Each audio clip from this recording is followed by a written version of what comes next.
If you find yourself at your desk thinking, there is so much to do in my business and I don't know where to start, this message might be for you. If you're wondering, should you be working on your finances? Should you be working on generating leads for your pipeline? Should you be documenting your system so it's all not living in your head? Or should you be doing something else altogether different? Understand something. We're not lazy, but sometimes everything feels important and we end up doing nothing because we can't decide. And that is exactly why I am hosting a live Zoom session on February 17th at 1 p.m. Eastern called LU University Prereqs for Success. In this hour together, I'm going to walk you through the core areas of a well-run creative business. Okay, we're going to go through operations, finance, marketing, sales, and leadership. And as we walk through these different areas, you're going to say, oh, am I up to snuff here or do I have gaps? You're going to say, I feel pretty good here, or no, that's really a spot that I need to work on. And hopefully when you leave this Zoom, you'll have some idea of what your next smartest move should be. Likely, it might be that there's a LuAnn University course to help you take that next step, okay? If there is, great. If there isn't, yay you got some clarity, you're on with your day. So I would love to invite you to come to this Zoom. You go to LuAnnNigara.com/prereqs, PREREQS. The link will be in the show notes. And 2 attendees are going to win a free 5-week LU University course, and every attendee that is there will get a special offer available only to you because you were there with me for this time. So if you're tired of spinning, overthinking, and wondering if you're working on the right thing, I'm hoping that this time together will give you the ideas of where you need to put your time and attention. So go to LuAnnNigara.com/prereqs, and I will see you on February 17th, 2026.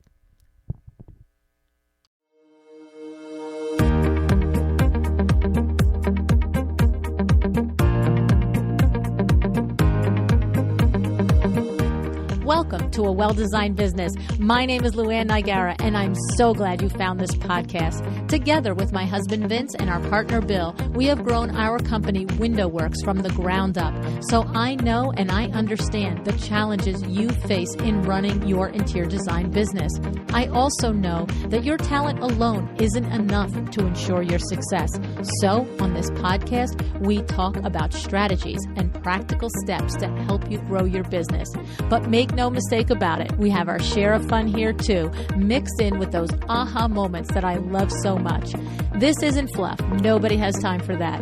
Whether you are a new interior designer or a seasoned designer, I am here to help you create and to manage the kind of interior design firm that you dream of. It's straight talk and it's action. Are you ready? Let's get started. Hi, welcome to A Well-Designed Business. Before we get into today's episode, I want to let you know that we're doing something a little different over the next several months. We're bringing back the most downloaded, the most talked about episodes from the last 9 years of A Well-Designed Business. These are the episodes that built businesses, that sparked aha moments, that turned you into an action taker. Now, if you're wondering why we're revisiting these episodes and what's changing with the show overall, well, I walk you through the full vision in our April 25th, 2025 episode titled The Big Shift, What's Changing on a Well-Designed Business and Why. That episode is linked for you in the show notes. Now, a quick heads up. These episodes are airing as they originally did. That means the music might sound familiar or it might be vintage. That means the event dates will definitely be out of date that I talk about. And it also means that any offers that are mentioned may or may not be valid still. But the insights, still golden. So whether it's your first time hearing this episode or your 5th time hearing it, there's something in this conversation for you right now in this season of your business. So here's the show. I hope you enjoy it.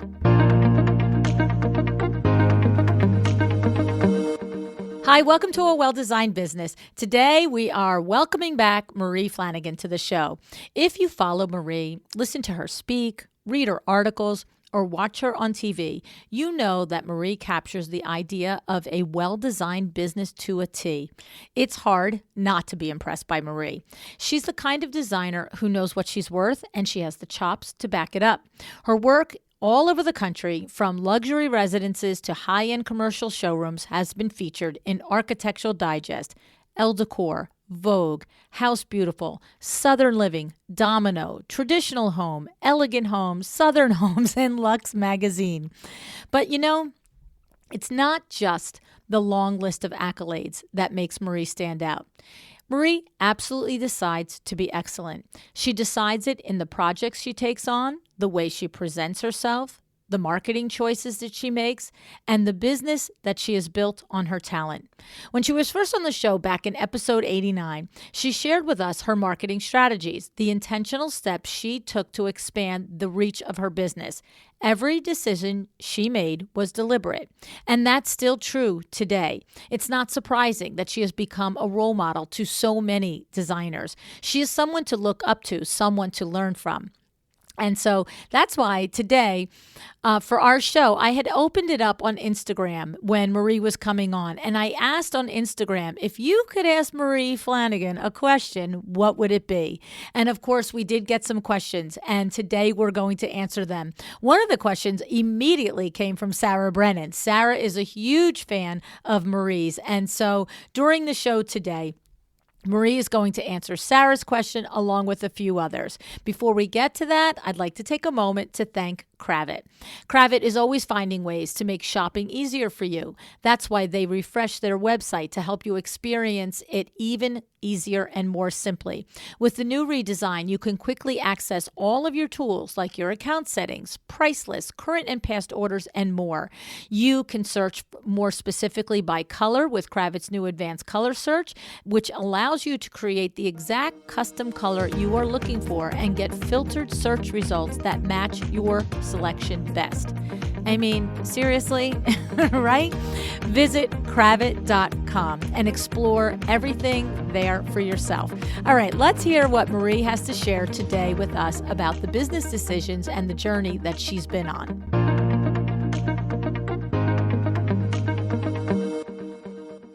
Hi, Marie. Thanks so much for joining me again on A Well-Designed Business. Hi, LuAnn. Thanks so much for having me today. I had to look it up, Marie. You were here originally, episode 89. You know, like that feels like 1,000 years ago. Forget the COVID lifetime. That's like just podcast lifetime. I can't believe it's been so long. It actually kind of feels like yesterday. I know. It's like crazy. Like I really was like, 200 something, 300 something. But you were probably in that first 7, 8 months of the podcast. So definitely the first year of the podcast. So I'm looking forward to this. I mean, of course, a year ago we caught up in High Point, and that was fun to see you and catch up with you then. And we had Sarah Brennan with us. So love her. Yes, exactly.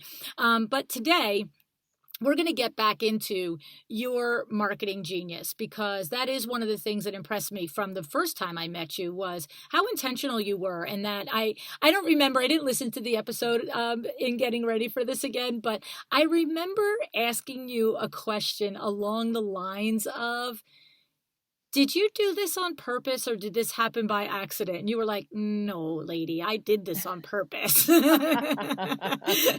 I didn't ask it that way and you didn't answer it that way, but that was the gist of it. So today what we're going to do is I've just read it in the introduction, the question from Sarah Brennan, and I thought it was such an excellent question. Would you talk to Sarah's question a little bit today? You got it. Yeah, I really feel like Sarah hit the nail on the head when she was talking about taking the risk and starting to turn away business because, as an entrepreneur, that can be one of the scariest things we do. But, really setting your sights and setting your goals on the clients you want to work for, the projects you want to work for, is really important. And I think being clear and intentional about that is vital to growing your business. Now, that being said, I feel like I got to work on the projects that I do today because, I started small. I was a one man show and I just took any project I could get starting off. Um, but I think it's so important to live out just doing the best you can, be the best at whatever you're doing in the moment. And that's what builds the relationships. That's what, provides the contacts. That's what gives you the 10,000 hours to become the expert and really grow into the area you want to be in. Um, I always have run a very conservative business as far as, you know, maybe I had one extra project, then, just kind of keeping our schedule relatively busy because, I knew that this was a business and we needed to actually be making money. Um, so it's been a very slow process to me, which at least it feels like it's been slow to be able to kind of grow into these projects. And how I did it was, I thought, I was spending so much time speaking with potential clients and kind of vetting, well, which projects are going to be right for me, that I ended up just setting a furniture project minimum. And, what started out at $50,000 quickly grew. And I don't think it grew necessarily because of that, but for me, it set an expectation right at the beginning of the conversation, right at the beginning of the relationship, that I wanted to be a big impact on your home. I didn't just want to come in and provide one light fixture here and a chair there. And I wanted them to just say no to me. And that number fluctuated based on how busy we were, what clients were coming in the door, and still today provides a great starting point. Now I do say it to potential clients in an initial interview, and kind of touch on it a little bit without just kind of slapping them in the face with here's our furniture budget. Um, because I think another thing to remember is, let's say you're working with a project budget of the client saying it's 300,000. Well, most of the time there's wiggle room one way or another. They might not actually hit that, but a lot of times they'll go beyond, but nobody really wants to like lead with the final number in mind. So I think my advice would be, really appreciate the work that you have now and do the best job you can. Because another story, I feel like I can relate to with this question is, I was working on a very small job and not something that I necessarily was so excited about doing, but, really wanted to do the best I could at it, and, provided very detailed cabinetry drawings and did the whole 9 yards. It was very early in my career. Um, and the trim carpenter, it just goes to show that you should treat everyone with love and respect, no matter who you come across. Because, I worked with this, very humble trim carpenter, and we were just working on this really small kitchen. And years later, he remembered my attention to detail, my drawing set, and he got me literally the richest man in Houston. Wow. So it's just incredible the doors that open along the way if you treat people right and you do good work. Because then people talk about you, they refer you to their friends.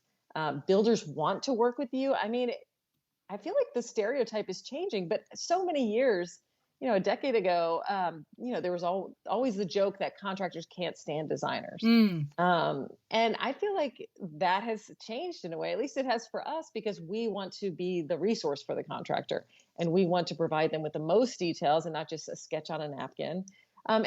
And just building those relationships that, look, they're going to want to work with you and they're going to want to bring you in on the job.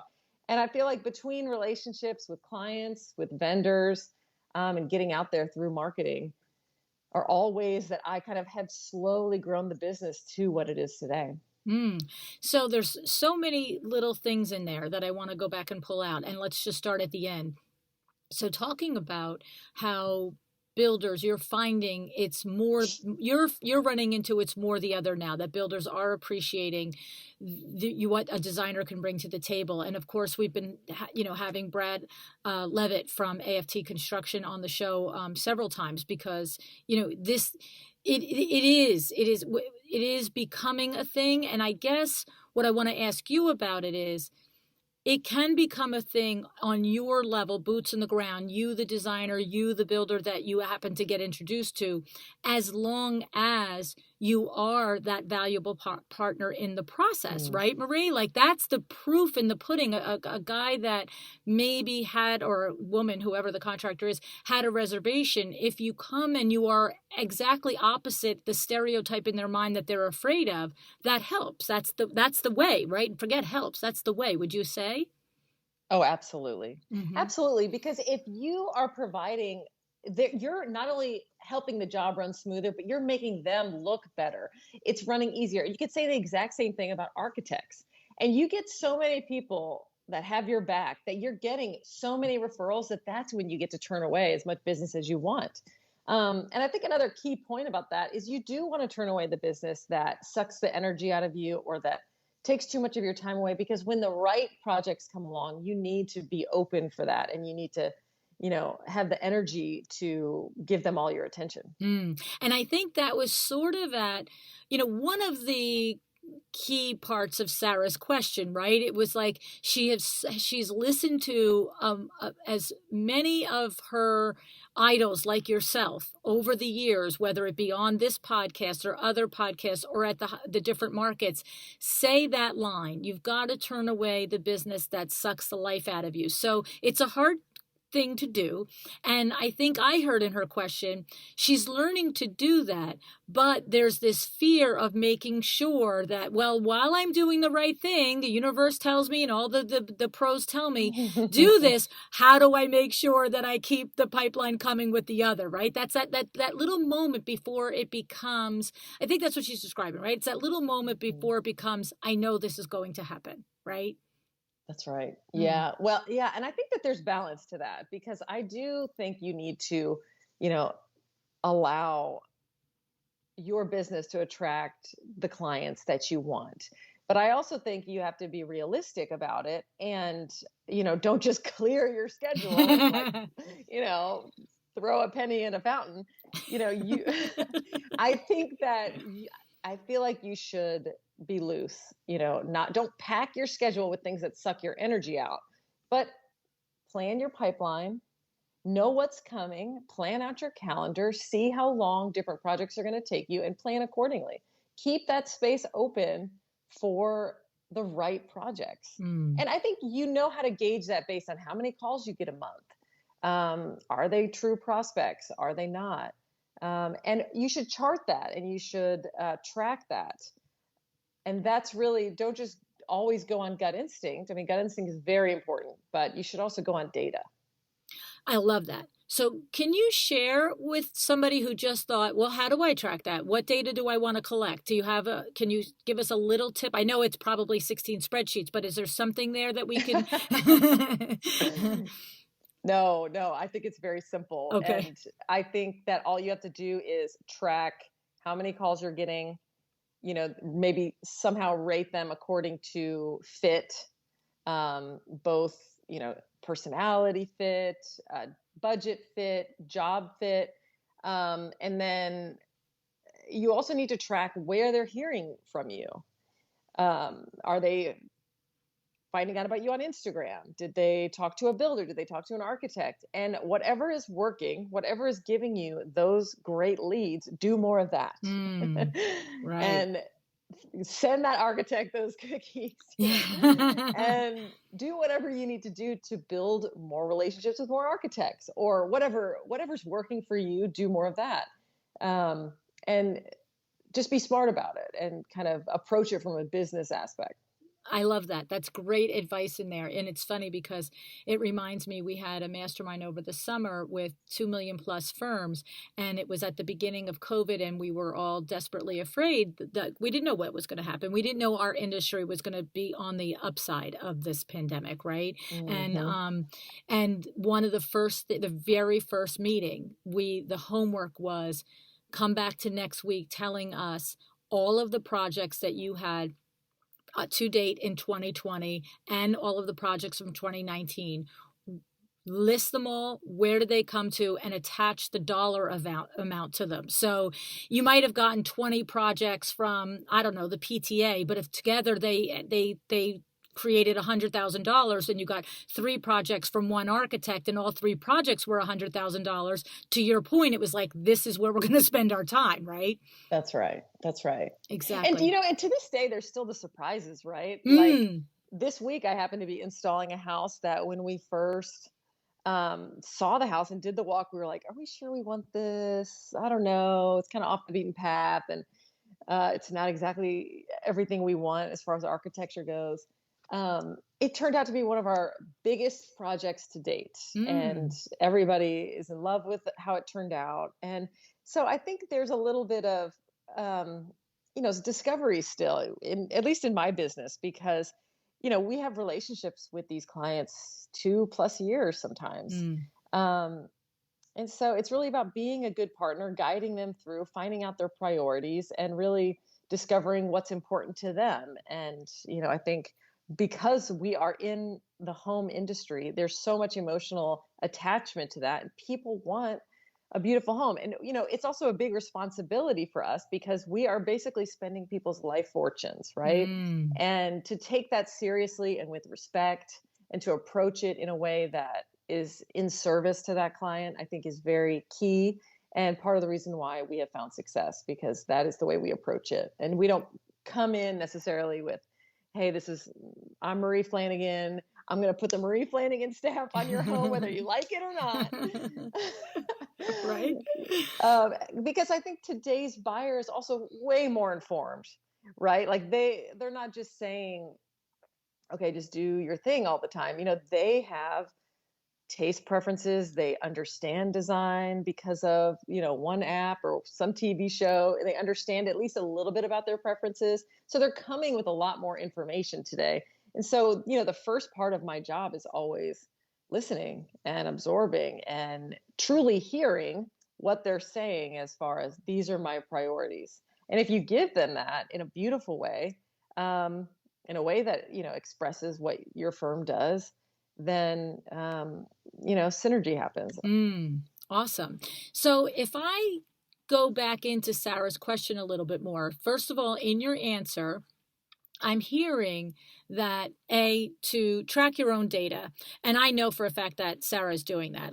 I know it personally, but to track your own data, where do your projects come from? Which are your high value projects? Who are the resources and the referrals and the places that they come from? Right. I get number one. I heard that. That's awesome. Number two, I heard, do your 10,000 hours, right? Be the expert in what you're doing and do your best every time you show up, because you don't know when that little trim carpenter is going to refer you to the richest man in Houston, right? And that is so true, right? So that is, to me, that is number one, my whole decide to be excellent. Wake up every day, bring your 110%. And then the second part of that is to lean into and create those relationships, is what you're saying, because you don't know when and where they come back. And so when she's saying, how do I strategically market to these people? It isn't just about, like, to use an old phrase, putting an ad in a newspaper. It's all the little things that you do across your business, is what I'm hearing you say. Am I reading it right, Marie? That's exactly how I see it and what I believe, because it's like, the analogy of the cogwheel. It's every little push to the wheel that gets it spinning, but once you have it spinning, it's hard to stop. Mm. And it's all the little things that you do, both obvious marketing things, becoming the expert, doing the podcast, doing the panel, um, having the newsletter, all those things. But also, the relationships spanned not just you and the people you work for and with, but also your own team, and how they go out into the industry and represent you and work with the different people that are associated with your projects, are also extremely important. But yes, it's every step of the way that I think is what gets that cogwheel turning in a way that you want to, and being intentional and making decisions. I once heard somebody describe it as, you need to have a clear vision of where you want to be, and what that goal is. Like the big, what do they call it? The big, hairy, audacious goal. Right. I want to work on jobs, $600,000 an hour. Let's just say that's it. then every decision along the way, it's like a compass on a ship. Every decision along the way is getting you to that point, and you're clear about that. Where if you just say, I want to be a big designer one day, and you don't actually have a vision for what that looks like or means, then you don't know. There's oftentimes you've got five great decisions to make. Oh, should I do this project? This looks like a great project. Should I do, this editorial? Whatever it is, but everything you do needs to take you on that path. And a lot of Mm. times for us, those questions are in partnerships. Partnerships are a huge thing for us as far as leveraging our brand, growing our audience, getting out there to more potential clients. But you have to ask yourself, is this the right partnership for you? Is this taking you to where you want to go? Or is it just great for the moment and isn't really doing much for the overall goal? Because in the end, it's about how we spend our time. Mm. So when you talk about that, if I were to break it down to like a finite example, say that's a goal. One designer has a goal to be somebody that their wheelhouse is $600,000 plus projects, and another designer's goal is, let's say slightly more vague. I want to be a well-known designer. I want to, whatever adjective you want. I want to have a TV show. Let's Right. say. Well, and it's funny because that was the example I was going to use. If I say I want to have $600,000 projects and that's my wheelhouse, and the other is I want to be a well-known designer, if both designers are offered a TV show, the one that wants $600,000 projects might have to take a pause at the TV show offer, right? Because that may or may not result in those clients. It might result in a lot of other things. It might result in licensing. It might result in being able to sell online services to the consumer, but it might not attract that upper level client. It might, depending on the show. But I think your point is that, like you just said, 5 great opportunities are looking at you, but which one is more likely to deliver to you your original, what we say, and what I said in the first chapter of my first book is, what is your mission? What is your vision for who you want to be? Because to your exact point, we have to measure all the questions against that, right? That's right. That's right. And it's okay to change along the way. But as long as you're going in the direction of your dreams, that is what's going to give you the clarity. And it's not always easy. It's not always black and white. Sometimes you make mistakes, and that's okay too. Sometimes mistakes are our greatest learning lessons. Well, and it's so true because we do often change our vision along the way. And this is why we have to sit with ourselves and revisit it every, whether it's 6 months or 1 year or whatever, because sometimes you just set out doing something and then all of a sudden you say, this isn't making me happy. I mean, I'm not enjoying this. like, right? Right. I've had, go ahead. Be careful what you wish for sometimes, because sometimes when people get to that point, they're like, what? Well, what's next? I mean, I thought this was going to make me happy, but I think that there's so much to that. And, even myself, I've kind of hit the point in my career where I have accomplished a lot of goals that I set out to accomplish. And I'm very proud of that. But I think you start asking yourself different questions of, how can I leave a legacy? How can I give back? How can I impact people around me beyond just creating beautiful spaces? But, how can I help my team's career develops? How can I mentor the younger generation? So I think you do change as you grow. And those goals look very different along the way. It's true. I interviewed Carrie Kelly recently for a Zoom back in, I guess, September, October for, it was October for High Point, virtual High Point this year for Cravat. No, for ASID National it was. And she described how her journey, it was first I really wanted this, and then I really wanted a studio, and then I really wanted a team, and then I and she achieved each of the things. And then she said, like a year ago, I decided what I really wanted was to go back and be small again and to get back in touch with the designing and not being the business manager of a bigger company. And so to your point, it can change. You don't have to set it up now and, that's it. I wrote and I put my boots in cement, right? It's like it can be flexible. That's right. Yeah. And it takes that evaluation along the way. Okay. So now to again go back to Sarah's question. So I hear you. We're going to build our relationships. We're going to take great care to get our 10,000 hours so that we really show up fully as the expert that we need to be to to attract that higher level project that you enjoy and that she's aspiring to. What about what, let's say we do all that. Let's say that that's all locked down by a designer. Are there next level steps? Do you think, well, there comes a point when you should consider a PR agent, or you should consider, pitching and probably doing licensing? Like, what's that next, like, because I know you're a marketing genius. That's your thing, and that's your superpower in addition to creating beautiful spaces. So beyond the relationship level, and I'm not negating it, you understand what I'm Hmm. saying, but there does I come a totally. point, right? Like, are we investing money? She's making decisions this year. What does that look like? Absolutely. And I think you need to be investing money back into your business all along the way. And that can look very different to different people. Um, I have always believed in doing a lot in house because I love marketing so much. So I have always, or at least from very early on, either done my own marketing or have a marketing team. But that being said, once I was coming out with licensing opportunities and had a book coming out, I decided, look, it was time to get muscle beyond our own. And so I brought in a wonderful PR agent from New York who did incredible things, and really helped just leverage everything that we were doing on a bigger scale. Um, and I feel like you can start and pause those types of things when it's right for your business. Let's say you've been working so hard on this gorgeous home that you're so proud of, and you really want the world to see it, but you don't know who to contact and you don't know how to get it into any kind of editorial publication. That would definitely be a time to hire somebody to help you do that. And there's tons of people out there in the industry today because the magazine industry is rapidly changing.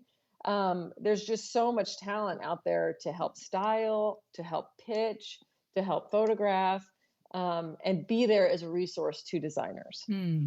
Great. You see, it's nice when we hear that from somebody like yourself.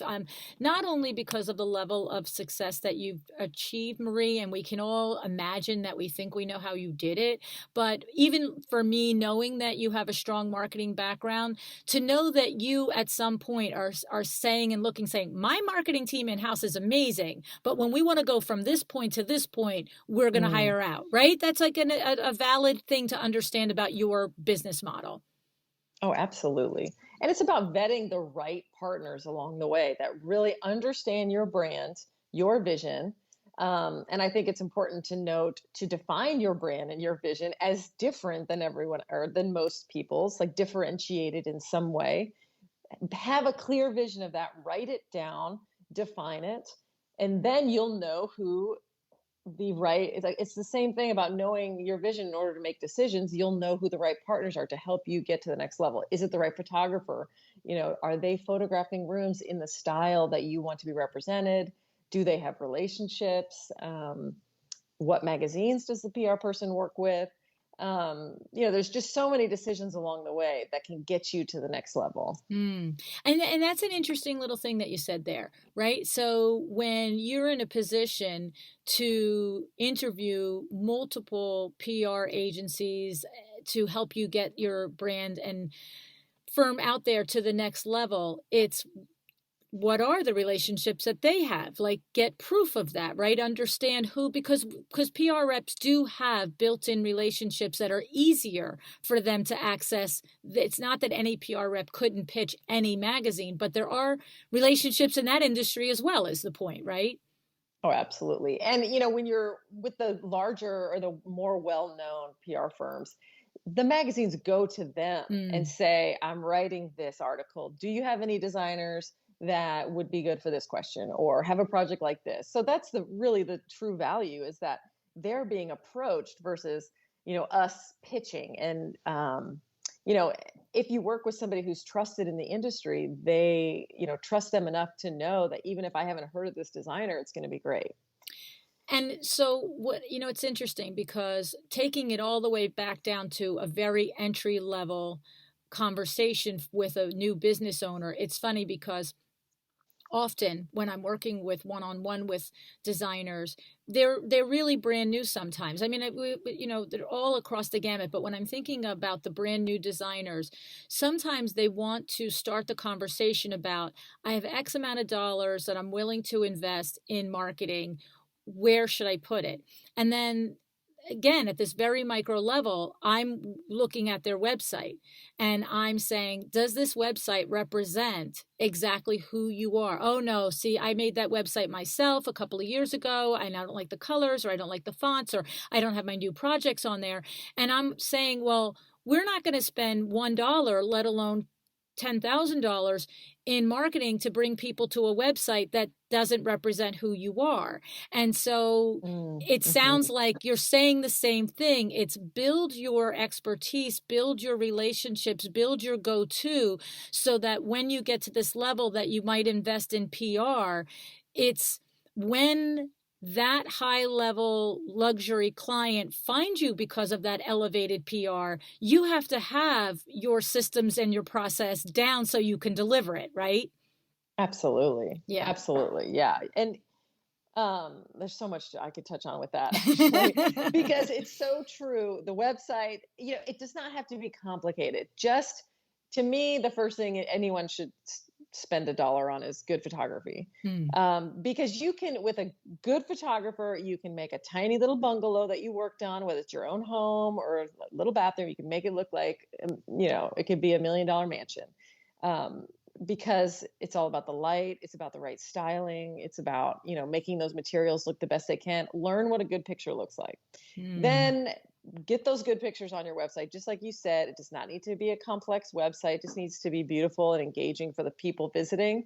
And then where I've changed my opinion about social media, where before I believed if you're not engaging, it's not worth doing. In today's world, oftentimes people look you up on Instagram before they ever go to your website. So in my opinion, even if you don't want to do the social media thing, which several people don't, just have your 9 best pictures on your profile. It's a full page. It gives people a taste of your taste preferences and your work, and have your website waiting there. Right. I love it. And I, like I said, for an entry level rising designer, the analogy is don't spend marketing money until what you attract them to you looks like you. And for you at the higher level, don't spend PR money to attract that luxury, 600, $1 million client if your firm can't execute that flawlessly. Right. Oh, absolutely. Yeah, Yes, that's yeah. right. It's Because like, you want the next project and you want them to tell right. You their don't friends want and all just the things. one, right? You don't want just one That's referral and it right. stops in its tracks because the builder didn't enjoy your process, the architect didn't enjoy your process, the client didn't enjoy your process. So it's, and to the reason I made such a big deal out of that is because it goes back to your first answer, which is do the 10,000 hours, get your relationship solid and blah, blah, blah. So I love it. Very, very good. And a part of those 10,000 hours, which you touched on, is getting your business processes in shape. And, to this day, we are constantly talking about processes, how we can make them better. And, I'm seeing a flaw here and a flaw there. But for example, we're doing this large installation this week. Well, we've gotten it down to a well-oiled machine of what an install looks like and how we are creating value for the client in so many different touch points. And those are the things that create lasting impact, that continually get us referred time and time again. Is every touch point along the way you exceed expectations. Is that something that you would be okay to share, some of those touch points that you do that elevate that client experience for your particular clients that make you memorable? Or is that too proprietary? Like, I'm not telling my secret sauce. No, I'm happy to share. Okay. I'm happy to share anything. Okay. Well, for example, one of the things we do is we make the clients leave the house whenever we do an install. It usually takes us about a week's time. And we have it scheduled down to the minute as who's coming when, how things are going to be installed. We take a very thoughtful process on the correct order of an installation. I do not personally believe in, okay, I'm going to install your couch today, and then a month later, I'm going to install your chair. First of all, the clients can't handle it. Most of the time, like, are you sure it's going to look okay? Yes, right. It opens a can of worms, right? It does, and it really takes the wow experience way down. So we do the installation. So oftentimes we'll bring an organization team in to organize their own personal items. We are installing drapery, wallpaper, light fixtures, all the furniture, all the artwork. Oftentimes we'll try to include as many personal touches as we can, pictures of the family, an anniversary gift. We try and find out what are your special items and then put them in areas of honor and respect and just really kind of do a grand reveal. And we ask the client, because some people are a lot more private than others, like, what kind of reveal are you open to? Would you like to experience it by yourself? Do you want us there? Do you want the whole team there, everyone who worked on it? Oh. And you can kind of gauge that, but everybody's different. And but just the experience of coming in and your entire home is done is, no matter how painful the construction process was, it's kind of like birthing a child. You never remember the pain. You only have the beautiful baby in the end. Right. Not that last month where I couldn't stand up straight or walk or sleep or any of the things. Right? It's just all amazing. And there it is in a moment. I love it. That's great. And so to that point then, was there that also push moment, Marie, when was it that you always said you're getting out of the house for a week, or was there a moment when you had earned enough of your own business confidence and business reputation to say to a client, this is how I work, you'll leave for a week, and if that's not great for you, I get it, but I'm not your girl? So do you remember that climb and that push to that? Because I have to believe in the beginning, before you really own it, there are people who go, I don't need to leave for a week. I'll go to work all day, just show up and you know what I'm saying? Right. Yes. Great point. And absolutely. And to this day, we get pushback for it. I think we're lucky in that most of our projects are new construction. So most of the time, I would say 98% of the time, the clients do not live there currently, and we are moving them in. So it's a little bit easier because of that. Because of the size of projects we're working on, we're typically not doing construction work while they're living there. But often, I cannot say to this day that always is the case. Again, it goes back to, being the servant to the people you're working for. And I say that in like in an honoring way, right, versus a negative way. It's about what works for them. And if they're just totally uncomfortable with that, sure. It actually happened to us a couple of weeks ago. The client just wanted control, and they did not want to let us do it ourselves. They wanted to be a part of it. Okay. Because it's fun for them sometimes, and that's okay. They get to be part of our team, and that is part of their experience that we'll tailor that install. No, it's not the way I would have chosen it, right? Because we have to make game time decisions that we don't always necessarily want the client to see every, ugly box. The that's double-faced tape open on the drapery hem, you don't want them to see that? Right. Like, we want to fix those problems before the reveal. Like, oh no, there's a gash in this table. Okay, send it back. Go get a new one real quick. And the client never has to know. Right. Those kinds of things.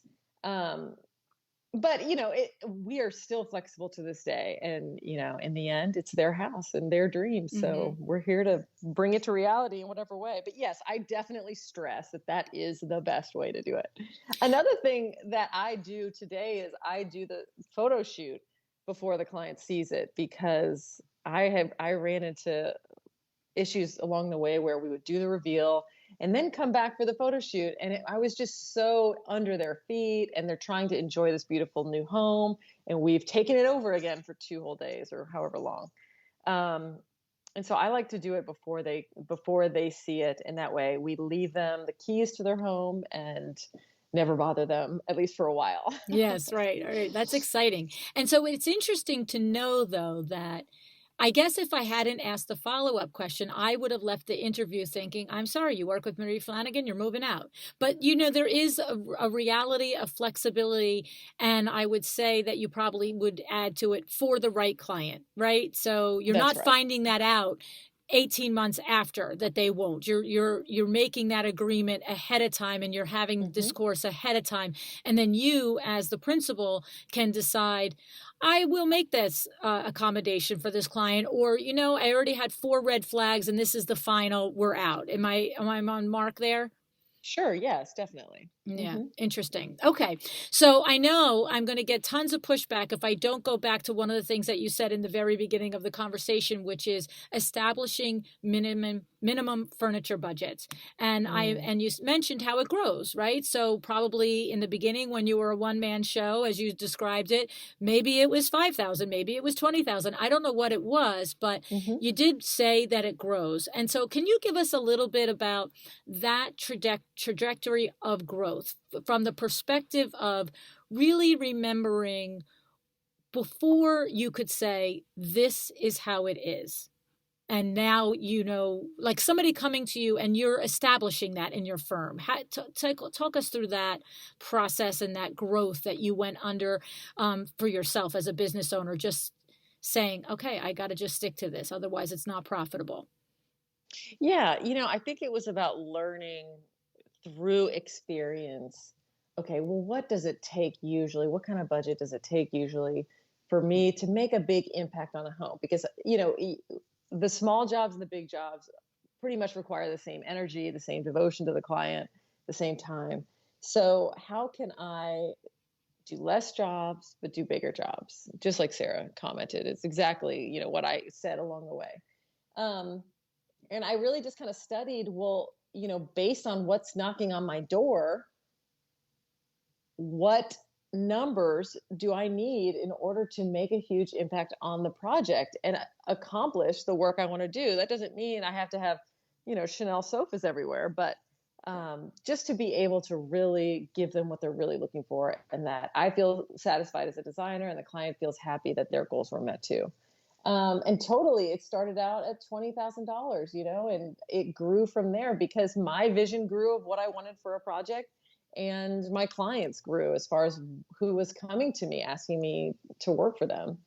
And that was, it's not overnight. And I love, Jocko Willnick. He is like, you got to do the work in order for it to happen. You can't just like attract it into your life because you took a couple pretty pictures. You really have to find excellence in your career, study, always be learning and always be curious and learn from the people that you work with, the people that you hire. And really find that excellence in whatever makes sense for you, so that way you grow because you have improved also. Mm, so good. Such great advice to just always be learning, always be curious, and to always just look to try and make yourself be the best you can be in it, right? Absolutely. Mm. And the thing is, I guess when we think about the beginning, maybe the minimum was 20 and now the minimum might be 600 or whatever the number is. The Hmm. point is, the more, I guess it's one of those things where the more you honor what it is you need to do in order to be profitable, and the more people that say yes, and the more the result is the good result. Like you said, I know that we have to spend this much for you to be in love with your space. That's what I know. I'm an expert, right? So you can tell me that you have 10,000, but you want it to look like this and it's going to require 20. And I guess it's just that learning curve of saying yes to all the 10,000s and having the client unhappy at the end because it doesn't look like the 20. You're unhappy because you knew it wasn't going to look like the 20. And it just times the numbers out by 10 times, and it's the same process, right? Right. Absolutely. And I think another point in that I see all the time is that if you if you want to run a business, you need to set up parameters that you are making a profit. I see time and time again people just being like, "Well, I just won't make money on this one. I'll just spend it all, and the business won't make money." Well, that is just like a never-ending, issue that you're going to run into, and you're going to burn yourself out, working for all these people without being able to invest back into your business. And I think it's important to find that balance of the jobs that are going to create the environments that both you and the client want, but that also are going to be good for your business. Right. And it's funny, I've had conversations, Marie, private conversations with designers that are working 50, 60 hours a week and not paying attention to the finances and executing and doing all the things. And like you said, not tracking the data and running businesses that are grossing five, six, 800, $1 million a year and pulling in Hmm. 35 and 40,000 for themselves. And I say to them, okay, so you have a body of work that you're proud of, and that's awesome. But do you understand that if you were to reach out any colleague that is looking for a senior designer, you're probably going to start out at 60, let alone 85,000 a year, depending on the market, to work for somebody else. So Right. why are you working for yourself and not paying attention to what you're earning, right? Like you have to your point, you have to keep understanding that the foundation is the business first. And when you have that, it gives you a little bit more gas to say yes and no, right? Absolutely. Hmm. Yeah. Yeah. I mean, when you think about that, that you've got, five, six, 700,000, $1 million worth of what all of that goes with that gross revenue, all of the operating expenses, all of the responsibility of the furniture ordering, all of the hours put in, and you're not even making what you would make if you work for another designer. That's not a good model. No, no, it's not sustainable. Right. It's okay to take a job for less of a margin because you do want the portfolio job, but let it end there. you Mm-hmm. know? Mm-hmm. And so that's a good point. So there are moments where you'll take maybe probably at this point you're not necessarily taking an entire project for a portfolio job, but maybe do you have certain rooms within a house where you might say, all right, the gross profit on this isn't as what it used to be, but this is a showstopper and this will get us 16 more clients through Instagram.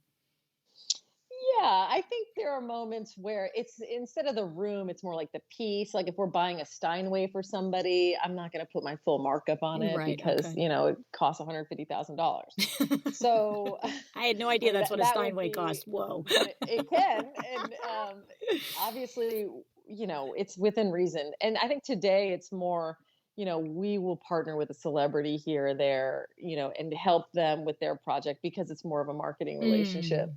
versus kind Uh, of taking on jobs anymore that we might not get paid for. I and mean, but that's of a, course, there's always the charity work that we do around the community.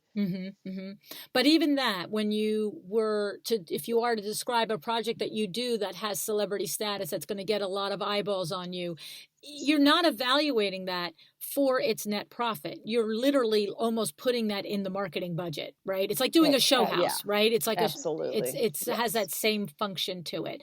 Hmm. I love it. And this brings me to a second question that a listener had on Instagram for you, Marie, was this listener wanted to know, how do you decide within a design project where to invest the client's money and where to be more, I guess, careful with the client's money or to pull back? Do you have any thoughts on that?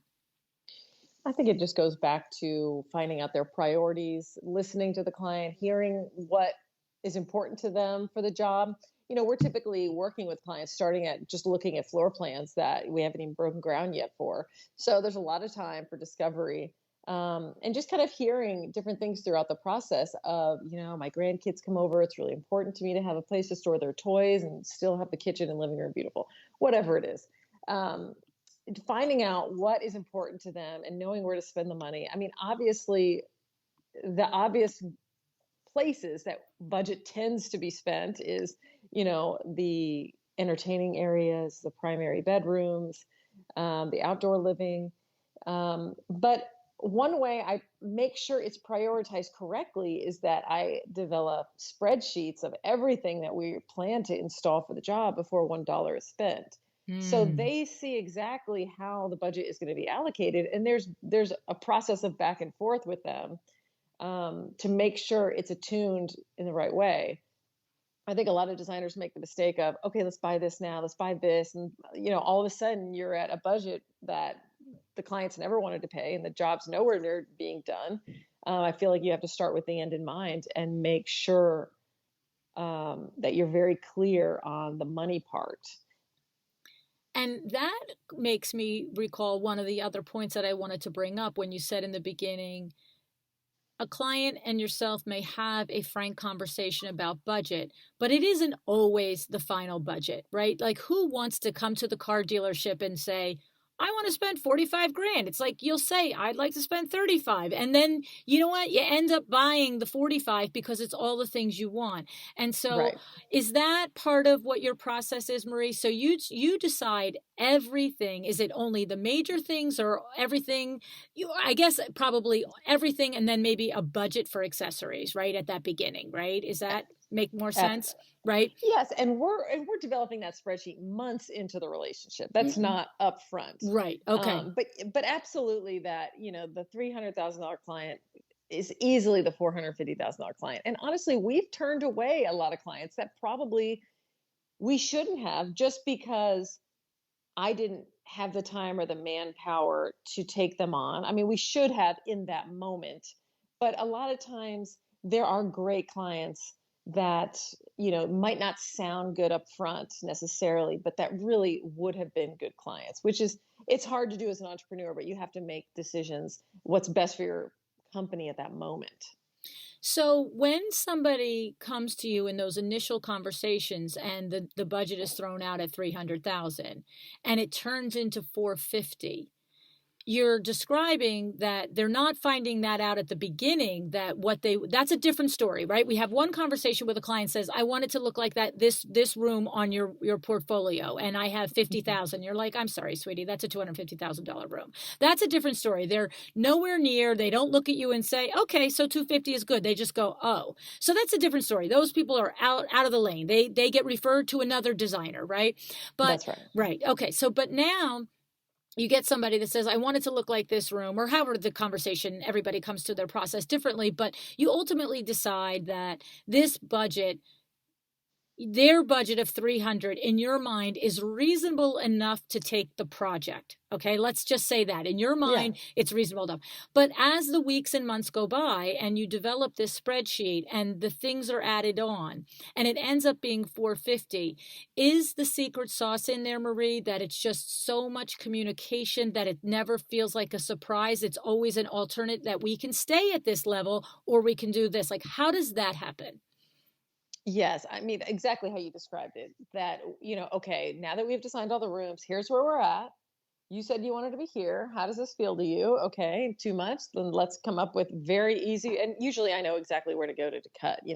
There's always some obvious things. Mm-hmm. And it's a back and forth, and it's, a trust relationship. You don't want to take advantage of somebody. You want them to, um, and we're a part of the construction process too. So there's that budget along the way, and you don't want to blow that out so that you don't have any money for furniture at the end. So Mm-hmm. it's kind of a fine balance of, going back and forth. But, one way that I take the guard down really quickly up front is, sometimes that number can feel shocking. Like, oh, I would never spend $200,000 on furniture. Okay. Well, here's an example of a past project, just so you see. Again, it's not the Chanel sofa every line. Like, it's very reasonable. It's just, I happen to personally live in Houston where houses are huge, Right. and that can take money to fill 12 rooms. Right. So, it's really just about, for me, it's about openness. We do open book accounting. It's about honesty. And I don't believe in trying to hide costs from clients. I mean, I know a lot of people that works for a lot of people, but I just don't even want to do that. And I want to just kind of be upfront about the costs, get a realistic expectation from the get-go. And it's been working. It works great. And when you describe that you have this open book accounting policy, does that mean that your firm's business model is that you share with clients your net, and then you charge for hourly or profits on top of that, a percentage? Or when you say open book accounting, I've made an agreement with them that they're going to spend 40% above net on everything, and that's what I'm sharing with them, the final number that includes my percentage. How do you do that? we share with them the final number, but there's an obvious or there's an it's spelled out in the agreement our markup on the cost of goods sold. Plus, we have design fees as well. Okay. So yeah, so it's you have a design fee, markup on cost of goods sold. There's probably that construction might be a whole nother separate part of it, right? That, I mean, that's a different skill set that you're bringing to the table, managing and executing the oversight of the construction, right? Well, we always work with the contractor, but we're managing the design elements and the finishes that are selected, and then helping to manage that on site for the contractor as far as execution. Mm-hmm. But we are not the contractor. No. But do you charge your client a separate fee for that on-site management of with the contractor, or is that within the design fees and your markups on furniture and stuff? It's a lower project management fee. Yeah. Mm-hmm. Okay, cool. Very cool. And interestingly, what I hear and see a lot, Marie, in the Facebook groups is obviously a lesser experienced designer. This is, goes without saying, but we'll get to a point in a project where something goes sour and then the client is demanding the net invoices. And, I've seen it where designers did not have a solid agreement, but I've also seen it where designers have said, I have a contract that tells them they are paying 35% above my net, or they're paying 40%. Why all of a sudden? And I mean, quite honestly, I've seen posts where they're saying, I produce this or I'm calling my lawyer. And my brain fries at the consumer, pretty much is who my brain fries at. That's like me demanding, Morton's to tell me, what did this filet mignon cost you before, you cooked it, prepared it, aged it, and all the things, right? But what do you say when you meet younger designers, Marie, or newer designers that are saying, how do I just charge my fees and that's it? And I don't have to open my actual net cost books to them. Do you remember having to do that and having to come up through that? Yeah, well, I feel like it's a matter of setting expectations on the front end. Mm-hmm. I mean, I don't know the situation, but if somebody's upset, that might mean that they weren't presented the costs ahead of time. They obviously don't trust that the designer's marking it up to what was agreed upon. I would want to know the specifics behind, but I think if you've got a markup, I'm marking it up 20%, and that's how I work, and explain that to them. I really think it's about setting expectations with clients and running a good business. In other words, making sure clients are aware of what they're spending and how much they have spent. Because it's one thing to be like, yeah, I like that painting for $10,000. That sounds great. Oh, but you never told me I was already at $400,000 of purchases. You have to run a business. It's not just the creative side. You need to keep clients aware of where you are in the project, what the budget is, and set those expectations from the beginning.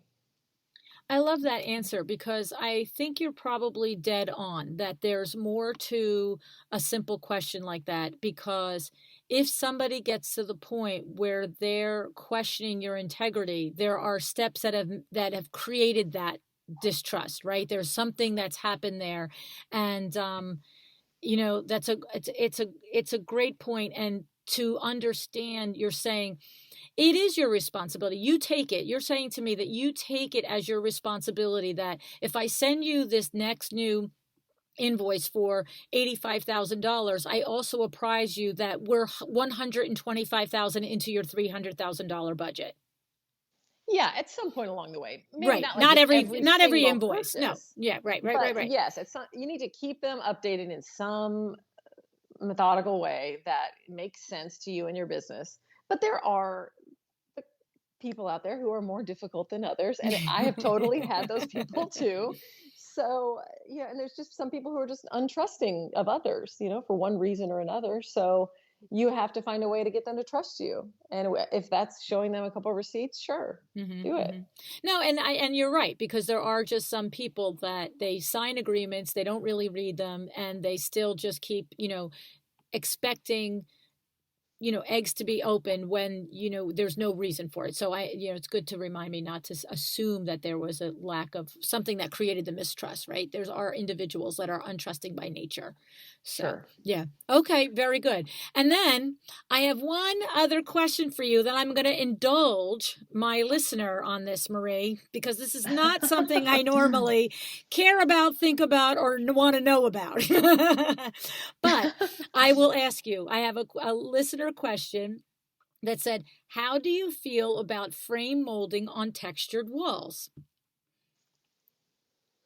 I feel like it depends on the architecture. I think I love molding. I love doing trim drawings, especially if it's a more traditional home or a bungalow. And I love doing very detailed trim drawings. I did this gorgeous home in Telluride that had all kinds of ornate trim details done with very contemporary furniture. So the contrast was, very Parisian. But at the same time, often I would say more of my projects right now, I'm doing a lot of plaster, a lot of what we call curved windows and doors, which means no molding. Mm. Doing a project now with Jeffrey Dungan, and he's got this gorgeous, tiny little, almost like chair rail detail along the floor, and that's it. Besides some paneled walls, so I really think it depends on the architecture. It depends on what's right for the vision of the project. I love it. I love it. Very good. So there I did. I talked about design instead of just business. Well, I didn't. You did. And I listened. So now one thing I want to spend just a moment on before you go, because I know so many of us look up to you in the industry, Marie, for the way you've created your business, but for your design aesthetic as well. I mean, it's really, really very beautiful. I remember one of the things I do remember from meeting you the first time is all of the video that you had on your website. And that was so new then. That was like, I remember that first year as you and Pulp Design Studio that really had the video game way ahead of the rest of us. So there are many things that we look up to you for in the industry. And one of them is now you have these collections, these licensing projects. So tell us about a couple of them, the designers that they love your style, love your aesthetic, where they can look for and support the projects that you've got going on. Well, my biggest launch recently has been with Visual Comfort, and I'm so thrilled to be partnering with them on a lighting collection. And it launched, let's see, we did our biggest launch in September. And so those products are just now rolling out to the market, and we're about to have a second launch of some other products that I'm so proud of. The collection is very streamlined, tailored. It's all about organic textures, about imperfect finishes. So I'm really excited to be rolling those out. And I have a collection with Aria Stone Gallery, which is this incredible online resource for natural stone. And my director of design actually went to Italy and hand selected the most beautiful slabs, and those are available for online purchase and also for viewing in person. And we've got more collections on the way. So very excited about what's to come in 2021. Very, very exciting. What was that like doing the design for lighting, Marie? Every time I specify lighting, I always just immediately organically have always had my own thoughts and wish this was that or wish I could change that? Or was it an opportunity, a business opportunity? And you thought, because I have had others that have had collections with Visual Comfort, and I know them to be a good company. And I've had, what I know as well. It's like when I talk about Kravit, there's some companies that just are really good people behind it, right? So was it like that where you said, hey, this is a great company. I've never really had this driving desire to design lighting, but like you said in the beginning, forming your relationships and vetting them and your strategic partnerships and making sure they support your vision? Or was it, no, sweetie, I've always dreamt about lighting and I wanted to do this and I was grateful for the chance to do it with them? How does that look like? Oh, definitely. It was always a dream. And Oh. honestly, the dream was to work with them specifically. Oh. Because my background is in architecture, lighting is one of my favorite elements to use in design. And, it's so much a part of the structure and the envelope and detailing. that it was a natural fit. And they actually are located in Houston. So it just really worked out well. That's awesome. So exciting. And I'll bet you had it on a list somewhere. Design a lighting line and do it with visual comfort. That's right. That's awesome. I love it. So, last question. I would love for you to just give some thought to that rising designer that is sitting there and having coffee with you. Any topic, any lesson, any hindsight that you would say, take care of this, pay attention to that, or look at something this way. Anything come to mind, Marie? I would say, make sure you're taking time to work on the business, not just in the business, Mm. because in our line of work, and especially when you're an entrepreneur, they want you at the meetings. It's not like we're a production company designing a widget that, you can get out of the details at some point. If you're really a part of the design, you stay a part, you're staying in the business a lot. And so it's really important to take that time, step out of the business and work on the business. And what that means is think about the marketing, think about the strategic partnerships, who's the right photographer for me? How can we get into editorial and come up with those visions and those dreams, and a plan on how to get there? Not just the dream, but the plan on how to Mm. achieve it. So take that time, and it's worth it because it gives you that compass and that guiding direction on how to accomplish it in the day to day, which is where the magic happens. Love it, love it, love it. Great, great answer. Okay, so moving on, I want to ask you one final question that I'm sure is going to be also helpful for all of us today. Marie, let me divert a little bit here. I have publicly made a commitment to making sure that we continue a conversation in our industry about diversity, about equality, about making sure that we look at ourselves as white people to how we can improve ourselves and be better friends and allies and colleagues to our Black designer friends, but how we Mm. looking at the lessons that we might be learning for the first time. Some of us, I name myself, some of the lessons are first time.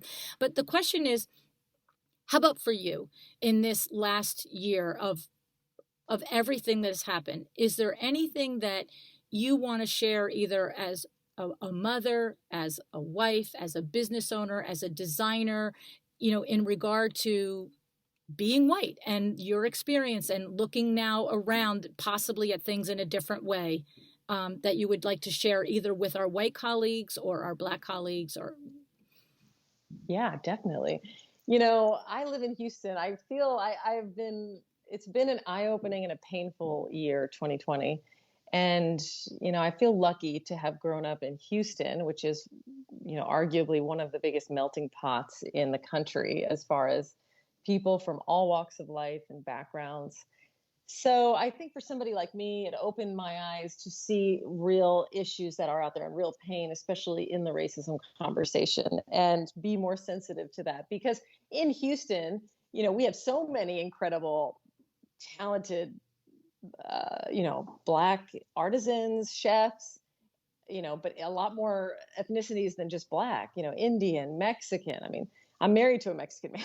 mm, So, we are a melting pot, and it can be a beautiful thing. And I have to shout out two of my incredible designers here in town, Veronica Solomon and Erica Ward, mm, just down the way. mm, They do incredible work. So I think for me, it was eye opening, the pain that some people feel and the experiences they have had that are horrendous and horrific. Um, that nobody should be treated like that. And I think that what I hope people have taken away is that, we should love, honor, and respect all humans, and especially come to the table understanding a different perspective, that somebody might be afraid to walk into the design center, or they might not approach you right away. And to have that new perspective, to be able to embrace people from all walks of life, I hope everybody takes away. Um, but I think one of the major issues that I have seen from that experience in my career is that the lack of people, and if we're specifically speaking about Black people, even coming into the industry in general. Mm. Because, I have had um, a wonderful Black woman on my team before, but there really isn't that many that actually apply. So I feel like one of the best solutions to that issue in our industry is education, and making sure that we are showing not just certain schools what this profession looks like, but reaching out to all different schools and teaching them what the construction industry has to offer to all walks of life. And I think that, to me, is a problem I see in our industry, and that we need to embrace the talent of many different cultures. Because that's kind of, as a business owner, something that I see as an issue, and something that I don't always come across every day. Mm. You're right. Being there in Houston, I can see, being so close to the border and all of the things. It's many cultures coming there, and but even I think I heard in there that you probably have had some ahas in the last year of 2020, of hearing the different stories of, not just our colleagues, but also in the greater country, of the what really is happening, as opposed to what I would say that we didn't even pay attention to what was happening. I want to say, right? Hmm. Yeah. Oh, absolutely. And I think it's important to wake people up, and to wake people up to change and improvement, but also don't let it define someone either. Mhm. I think we need to lift up all brothers and sisters, and, make the change and punish those who don't follow the law and follow what's right for humanity. And we need to show that you have to live a certain way in order to work in our society. Mhm. But I think also, there's both sides of it, to where, you need um, to make sure to honor um, what somebody has accomplished. And I think that I see the issue of, people being defined by the color of their skin, and defined by that. And I feel like this has been a wake up call um, to celebrate differences, and to celebrate where somebody might be coming from a different perspective and from a lot of pain, and to be aware of that, and to change your behaviors um, in order to honor them and love them Mm. like a true human being. Right, right, absolutely. Well, I thank you for sharing your observations on that, because I do think it is by each of us being willing to talk about our observations and maybe share our lessons and ahas, that we will make it so that it is top of mind to make sure our friends are at the table, and that everybody is there and they've been invited because of their talent and what they've accomplished, and but they're not Exactly. excluded because of their color. I mean, that's the crazy thing. The talent Exactly. is there. So it's just That's right. making sure there's space at the table for everyone. Okay. Well, thank you. I Absolutely. appreciate that. Awesome. Thank you so much, Yeah. LuAnn. I really appreciate always speaking with you. You have done so much for our industry and just for your business, and it's been really impressive. And I just am honored that you would include me.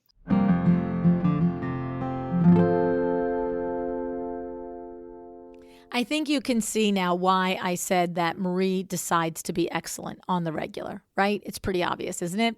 Now, I want to say, some of you have natural talent, no question. Some of you went to school to develop it, enhance it. Some of you dove right in and opened your own business and built up your skills through experience.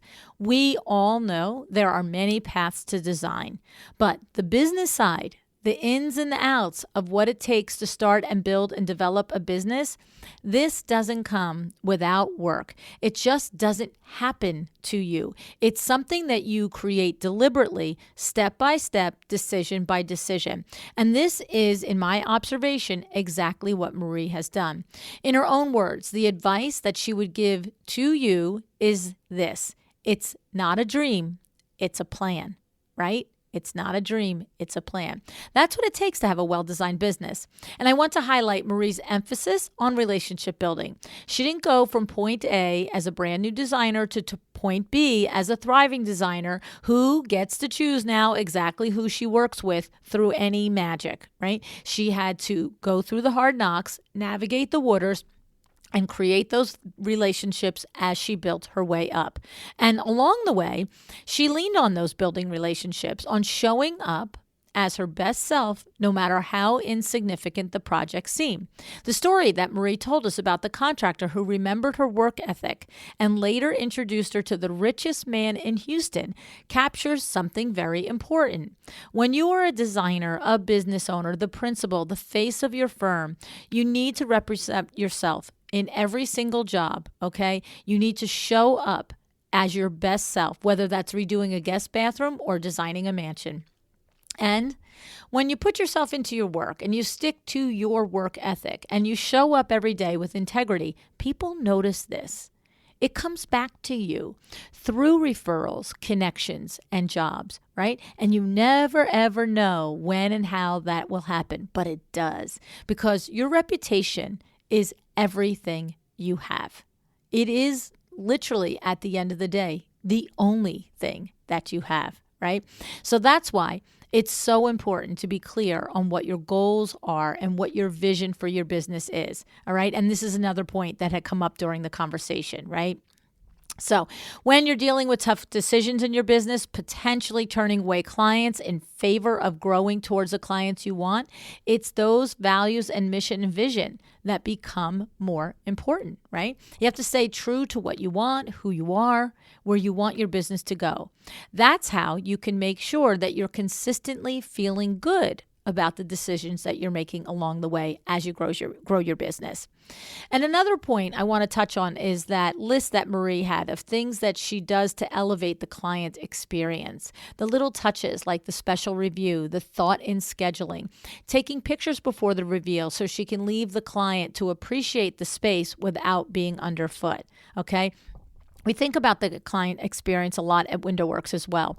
It's not just about completing the project. It's about cultivating a relationship that we hope will turn into a lifelong loyal client. And you have to really think about what you do that can make that experience special so that you stand out, so that when your clients are talking to their friends and coworker and family, that they can't help but recommend you when they think about who they need for whatever it is that you do. Right? Another thing that Marie is absolutely right about is we're talking about clients spending like a good chunk, if not all of their life savings. That's what she said, right? This isn't something temporary or small. You are creating spaces for clients that they will live in, and they are often using that life savings to do it. So it requires setting expectations, anticipating problems before they happen, and helping guide the clients around those problems to the end result that you both will love, right? I love it. I just really love it. Marie is so full of wisdom and experience and knowledge, and I'm really glad that she was able to answer the questions that we had from our listeners on Instagram, and that she came and she shared her insights with us today. Before we wrap up, I want to thank our show sponsor, Revel Woods. With Revel Woods, you're getting premium hardwood and resilient flooring curated for your design and lifestyle needs. They are dedicated to helping you and your clients find the right flooring for their needs. You can use the industry expertise at Revel Woods to help your clients feel that wow factor. Go to Revelwoods, REVEL Woods.com today to learn more how you can start to put hardwood flooring into your projects and to put some profit into your bank account. All right. And one more thing before I go, I want to say, and I want to point out that if you are struggling with some of the decisions and the steps to growth that Marie talked about here on the podcast today, and you're ready for some hands-on help, LuAnn University is up and the spring session is starting next week. There's still time to take a look at the class schedule and pick the class that will help you be a better business person. Okay? From Vita teaching how to scale your window treatment business to your first $1 million, to Nancy Ganzicalver teaching you how to connect with your client with emails that attract and persuade them to want to work with you, and everything in between. Go check out the entire schedule at LuAnnUniversity.com. You know, the thing is that Marie didn't get where she is today by accident. She designed it. From the project she took on, to raising her furniture project minimum strategically, to leveraging data with her gut instincts, to thoughtful marketing plans, she created her business and she grew it every step of the way. That's what it's all about. And I hope you're able to take some of Marie's insights today and start thinking about what decisions you need to make to plan and create your dream business. Thank you so much for joining me today. I definitely always appreciate and value the time that you spend with me. Thanks for listening. Decide to be excellent. Thank you so much for joining me again today. This podcast is a production of WindowWorks, your resource for custom window treatments and awnings. To learn how we can help you on your next interior design project, go to www.windowworks-nj.com. And if you're interested in working with me on your business, either through masterminds or one-on-one coaching, or you want to know how to get my book, The Making of a Well-Designed Business, or you just want to know what's going on in the podcast land and where I'm going to be, all of that is found at LuAnnNigara.com. Thank you so much. Have an excellent day.